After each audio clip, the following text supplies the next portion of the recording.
Hello, everyone. You're listening to the I Go with Ego podcast, bringing you guests with first-hand experience in studying abroad and seasoned personalities excelling in the workforce. We want you to own your journey and be the best you can be. Now presenting your host, Ego Kelly Ekakite.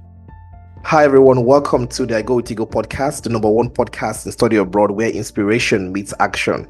Today I have a very special guest, Director Blarina Polovina, Director of International Admissions and Business Development at Webster University. Director Polovina, welcome to the I Go With Ego podcast. How are you doing today? Oh, I'm doing wonderful. Thank you so much for having me, Ego, and it's so good to see you, man. Absolutely, it's good to see you too. I was thinking on who can I invite first among the schools I know. Like I have to go to my own school that I've been and the people I know. So I'm happy you accepted to do this. Thank you so very much.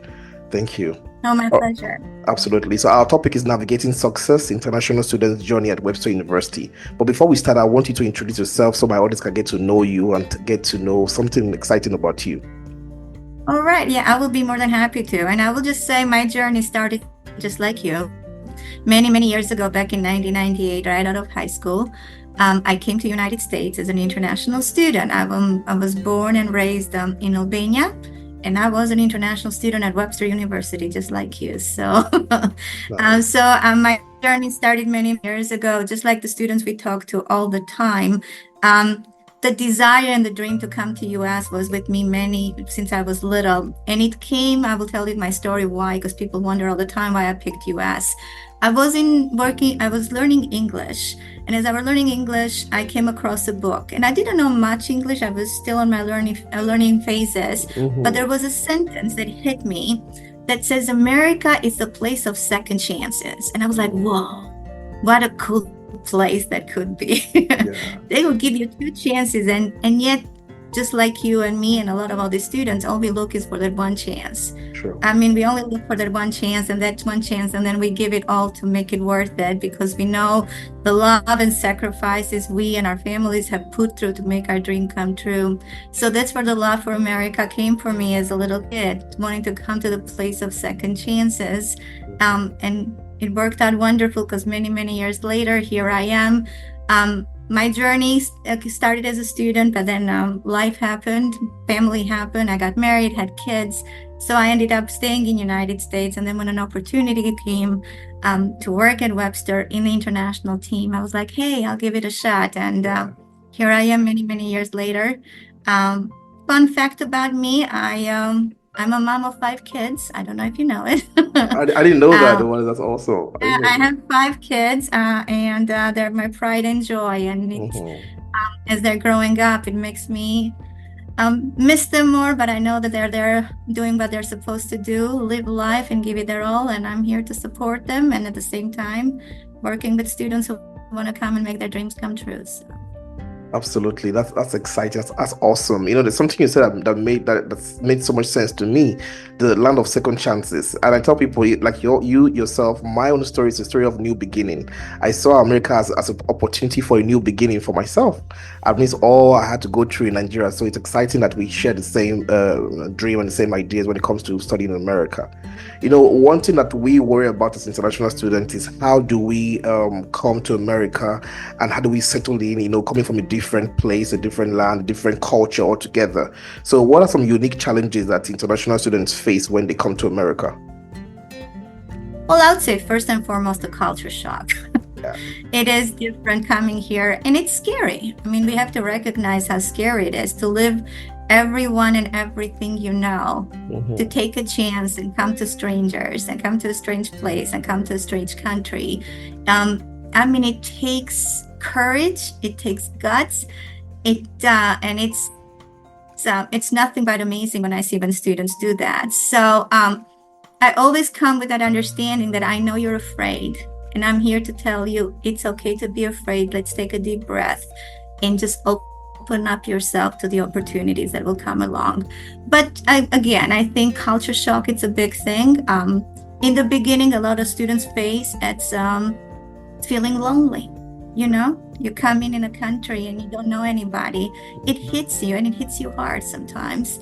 That loneliness, and it's like, oh my God, no, I don't know anybody. The fear to even speak up, thinking your English is not good enough to even communicate. And that was for me too. I was so scared to even open my mouth at the time because I thought people would make fun of me with my accent, my English. One part for me that really hit me hard, when you miss family and when you miss everything, food is something that you can kind of relate to, and sometimes it feels like home. And here, I didn't know where to go to find the food that felt like home until I did, and until I made it. So for me, even a small thing like bread, I went in to buy bread, and bread here was completely different than the bread I had as a child. And I remember I was after the third week in US, and I called my mom crying that I'm like, I'm gonna starve to death over here, Mom. There's no bread. And little things like that in the beginning are challenging. Now, put in there the education. Education systems are completely different where one comes from in the United States. The classroom experience is different. In a lot of countries, you're mostly sitting down and just listening to your professor, right? You don't question the professor. You don't open conversations with your professor. And yet in United States, it's completely different. Your professors seek you to come to them, to talk to them, to open the conversations. So I think that was a big challenge as well, that I think a lot of students have a very hard time adjusting in the beginning, to have that be like, am I okay to speak up? Will I be reprimanded if I speak up and question the professor? And I've noticed that has been a big challenge a lot of students face in the beginning, until they're given over and over that assurance, it is okay, you're not going to get in trouble if you do, and to open that conversation. You had no experience in the United States. It's not only just read an exam. You have to have conversations. You have to do presentations. You have to write and research. And again, that is a different way of education in US that I think some students have a hard time in the beginning to get adjusted. But once they do, they're just successful and they thrive at it. It's true, because even when I came the first time, my professor said I should call her by her first name. I'm like, no, I can't call you by your first name, because cultural wise, it's like I'm insulting my elders. So it is hard, but with time, one adjusts. Even to now, I still find it difficult to call her by her name. I have to add Dean Cummins or Dean, I was working at Webster, and I was working at Webster for years, and every time I would email a professor, I could never even still call them by their name. I would always say, hey, professor. Right, yeah. Because to me, that respect, installation of respect for someone at the level of being a teacher and a professor, is so deep in me that I can't shake it off. So there were some things that I was okay with saying, you know what, this is who I am. I cannot call you your first name. Sure. I'd rather call you sir and your name. And I never, as a student, went in to call them on the first name, just because it felt very uncomfortable to me. Sure. And it felt like I was disrespecting them, even though it wasn't. So you kind of sometimes meet in the middle. I agree. So what are some of the things that Webster University, have done or has in place to support international students' transition, both academically and socially? Well, I think, you have an experience as well of some of the fun events that always happen here in Webster. And I think, and for me, I came to Webster as a student. I loved my experience here so much. And that was 20 years ago. And I came back to work because I always felt we are a university, are not very big, right? We are but big enough to still thrive and to have that experience of a university in the United States, but small enough to make those connections. And I always said it felt like home away from home. And so those are because I think it's instilled at Webster here to always support and to always kind of take on everyone who's who's new or is different from where we are, and to kind of connect with us on a different level. So I feel that is the community here at Webster. It's there with everyone you talk to, from if you come to the international team, if you go to the housing office, if you go and talk to your professor. But for us, being aware that students are coming, and excitingly, we're getting a lot more students. I mean, I know when you were here as a student, we didn't have as many, but we have crossed over 3,000 right now, international students. I saw that. I was like, that's exciting. Oh my goodness. Yeah. Yes. And so you're like, how do we meet that expectation? So it's been a lot of hard work between our faculty, our student affairs, our academic affairs, but as well as with our partners who are recruiting. So we are working on adjusting and helping students prepare even before they come to US. We're going on the countries where we're seeing most students at least twice a year. We're going and having some pre-arrival events to kind of give them an expectation what it is you will face once you come, so they are prepared before we even come.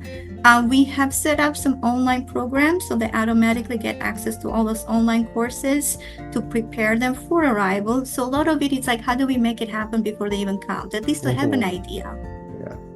Then once they become a student, we have created a free class for everyone to kind of have an understanding of academic expectations in the United States, how to adjust to the education in US. And then, of course, we work very closely with our student affairs, as they will have continuing events where students can get involved, from chats, from English chats, from having popcorns, from having parties, dances, and little things that make students kind of connect. Because once students connect, that's really the key, where they feel like, okay, I belong here, I see myself here, I feel safe here, and I can be me. And I think that is the beauty of it, when you can see a student become themselves and understand the potential they have and work so hard to reach it. Absolutely. Well, thank you for that. But we'll go on a short break now. When we'll come up from a short break, Director Polovina will still be here. We have more questions for her. Stay tuned. We'll be right back.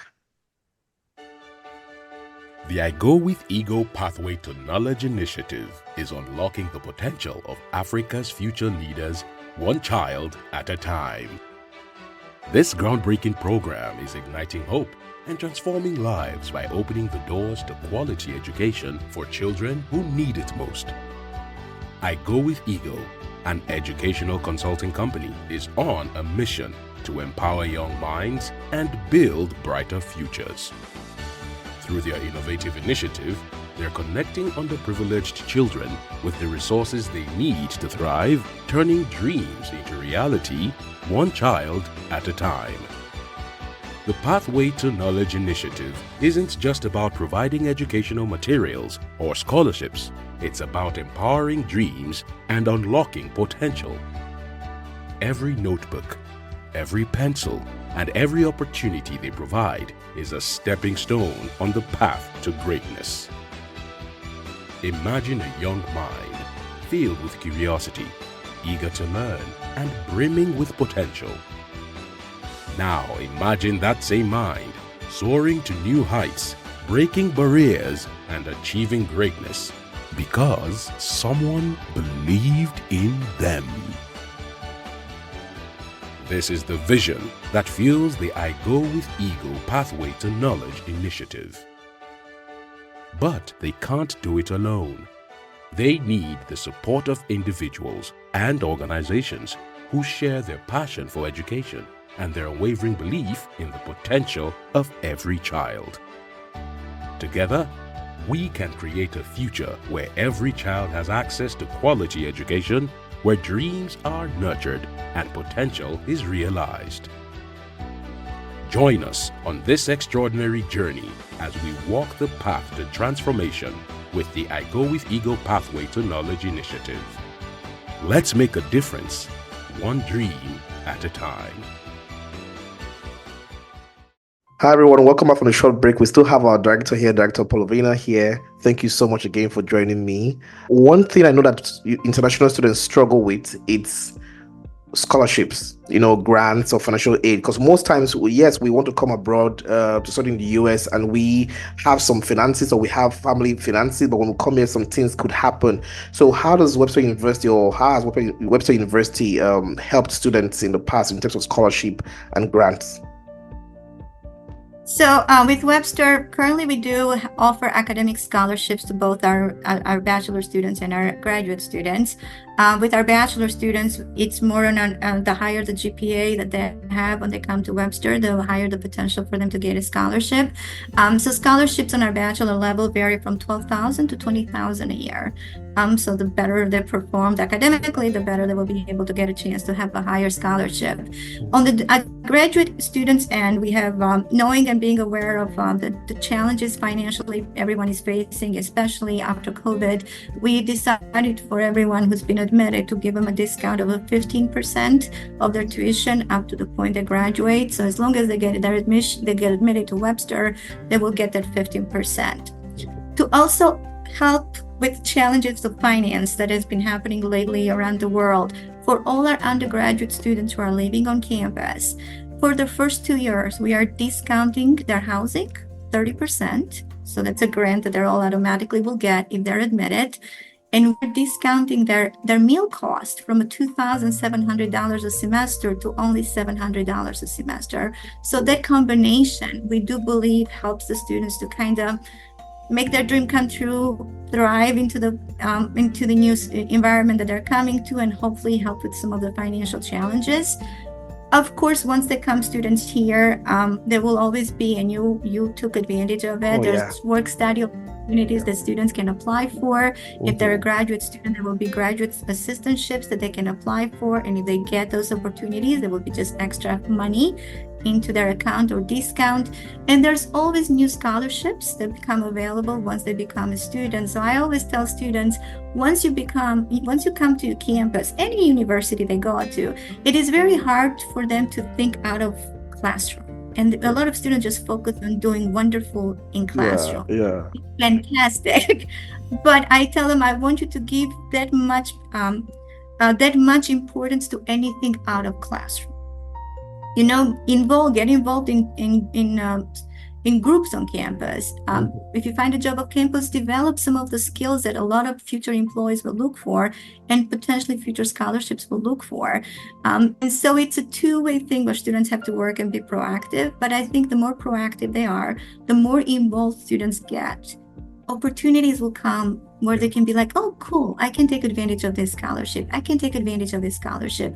And then with networking, and you're an expert on NetEco because you did it so wonderfully. Thank you. As you meet new people, you find new opportunities. True. Even out of Webster that you're like, oh, there's a scholarship about Webster, but I would qualify. Maybe it's $500, but $500 here, $500 there will add up. True. So, we do give, as I said, academically some scholarships. We are giving these grants to offset the cost of living on campus for our undergraduate students. We do have jobs on campus for them to take advantage of. But I always recommend everybody get involved, meet people, put yourself out there, get uncomfortable to being uncomfortable, because that's where the growth happens and that's where the beauty happens. Well said. So what advice would you give prospective international students that are searching for schools now, wondering, oh, should I choose Webster? What advice would you give them to choose Webster? Well, first I would give them an advice. We are in a time right now where students want the answers fast, and you need to put some effort. I tell students, put some effort and research where you're going, because what we're seeing sometimes is some tough decisions. Some students get so many fast decisions. They come in and yet they have no idea what they're going and where they're coming to.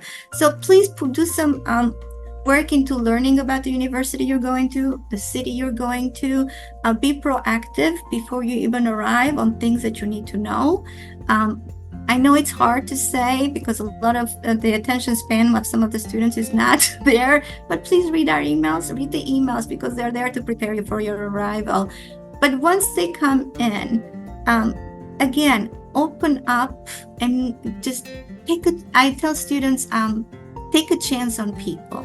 When I came in United States, as I said, my first semester, I was terrified to even open my mouth because I thought people would make fun of me. And that was just in my head. Because the truth of the matter is people were wonderful. People were understanding. People were willing to help. All I needed to do is be okay, to just open myself up. So open themselves up. I mean, just open up to people that may look different than they are. Have an open mind. Try to listen to them, to understand, because that's where the beauty happens. That's one of the best friendships I've created. People who have helped me. There were people that are not from my country, not from my background, and yet they've been some of my biggest cheerleaders, my biggest supporters, and my life has become so much better just because I opened myself to the new way of thinking, the new way of looking at things. So just do your homework. Be prepared, research the school, research the program before you arrive, to at least have an idea what the expectations are. But once you come in, just open yourself up and and it'll be cool. You've heard the director. Make sure you open up, and because you are the best advocate for your own self, you're the best advocate for yourself. So make sure you come here, you open up, you meet people, have conversations, and that's how you can grow here in America.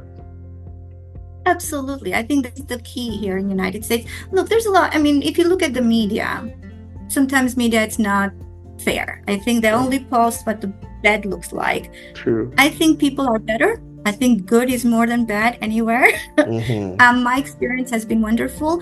And again, have an understanding that sometimes people have some opinions because that's all they know. And if you start those conversations and be willing to say, okay, I understand you have your reasons why you would feel this way, but let's communicate. Let's have some conversations where I can expand your mind and you can expand mine. And that's where difference happens, Inko. That's where really happens. When you open yourself up and say, okay, I'll listen to you, you listen to me. Let me kind of give you a hint in there that, hey, I look at it this way. Because what I found out from my experiences, at the end of the day, we all as people love the same, want the same thing. True. We care about our families. We care about our loved ones. We want everyone to be safe and happy within our community. So if we all want the same thing, then at the end of the day, there is a way for us to connect as humans. And hopefully that's where the change can happen. Absolutely. I agree. Well, before I let you go, are there some things or places you would recommend for international students to visit or experience in St. Louis or around the Webster Group area? Well, so I love food. So to me, there's some cool food areas. So I'd say the Balkan Treat right across the campus here. If anyone comes to campus here, they have to try Balkan Treat, because it is really delicious. It is. I agree. But in St. Louis, there's a lot of fun stuff that happen in St. Louis, and the beauty of it is a lot of it is free to take advantage of. I mean, if you want to explore the zoo, one of the best zoos in the United States, it is free of charge for students to go to. We have so many wonderful galleries where students can go and explore, and they're all free. Awesome concerts happen here all the time. The cost is a lot cheaper than in New York and California. So students can still take advantage of it. There's some cool areas, the hills, the Grove, where there's livelihood that happens. There's a lot of food and concerts that happen all the time. And here's what I say to students all the time. If you think of St. Louis, you go, and within a 20-minute drive, there's some of the biggest universities, right? We have Webster University, Washington University, St. Louis University, so Maryville. So I always say, I think we are a college town. We just don't call ourselves a college town. Very true. But there's so many students, so there's so much stuff happening out there. And I think I don't even know half of what's going on, because students know a lot more than I do. So I just tell them, go out there, because there's a lot of stuff happening. And it's a lot, many more students than just what's in Webster University that they'll be able to connect and make friends with. Absolutely. Well, thank you, Director Polovino, for your wealth of experience and for joining me today. Thank you so very much. Thank you. Okay. It was my pleasure. Thank you so much for having me, Cole. Absolutely. Before we go, to all prospective international students out there, studying at Webster University will give you a unique opportunity to gain a world-class education. I, for one, am a living example of that. So by actively seeking resources that the university provides, building relationships with people from all over the world, and embracing new experience, you will excel academically and personally. So remember that the journey may have its challenges, but with determination, an open mind, and a strong support system, success is well within reach. Thank you all for joining us again. I will see you on the next episode. Thank you so much. Have a good one. Thank you, everybody. Thank you, guys. Bye-bye.